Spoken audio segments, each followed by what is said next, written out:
Aloha! I'm Eric Anderson, pastor of Church of the Holy Cross, United Church of Christ in Hilo, Hawaii. And here's what I'm thinking. I'm thinking about the 20th chapter of Luke's Gospel. Jesus' argument with a group of Sadducees in the Jerusalem temple about the reality of resurrection. The Sadducees were one of three significant schools of thought amongst first century Jews. They were primarily associated with the Jerusalem temple. They were dedicated to worship there. They believed that that was the summit of not just religious faith, but religious piety. Among the things that they, in this case, did not believe was they did not believe in a resurrection.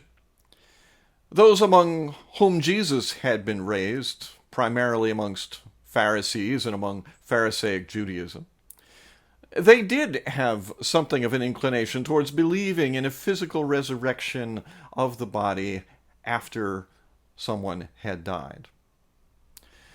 The Sadducees decided, or at least this group of Sadducees, decided to challenge Jesus on this when he was visiting the temple, and they came up with a somewhat convoluted story, essentially the notion that a woman had married a series of brothers, each one when another brother had passed away.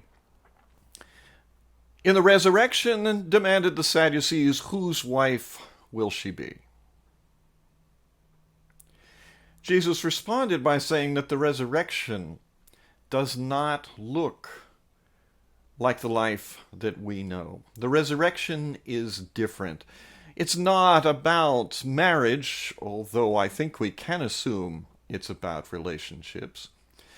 In the resurrection, the ways of living are not the same. And so expecting that is to misunderstand the resurrection right at the start.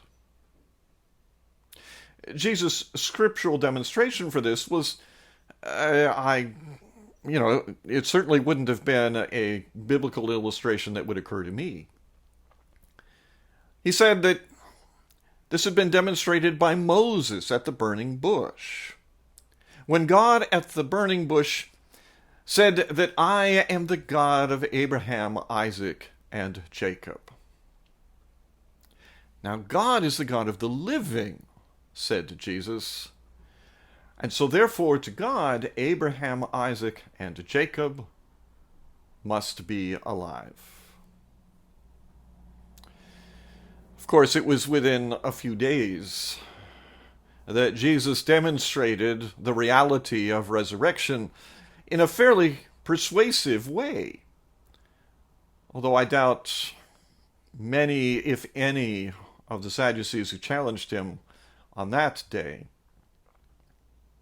ever encountered the risen Christ. The point remains, however,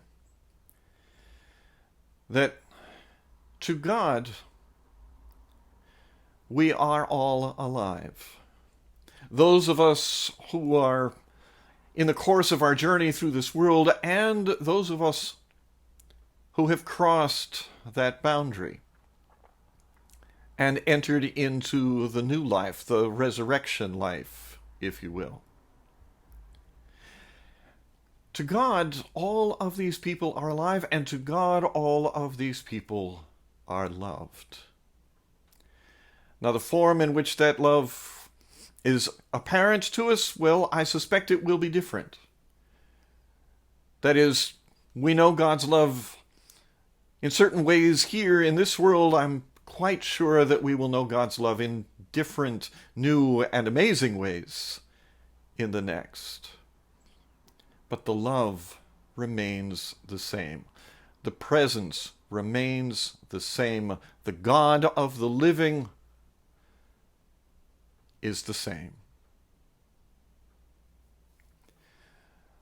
So as you think about those who have gone before, and as you contemplate the time when you yourself will cross the River Jordan,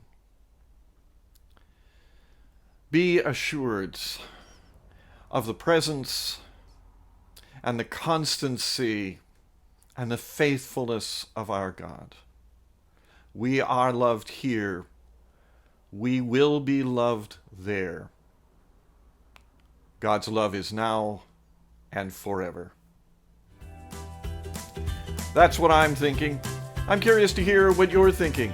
Send me an email or leave me your thoughts in the comments section below. I'd love to hear from you. From Church of the Holy Cross, UCC in Hilo, Hawaii, that's what I'm thinking.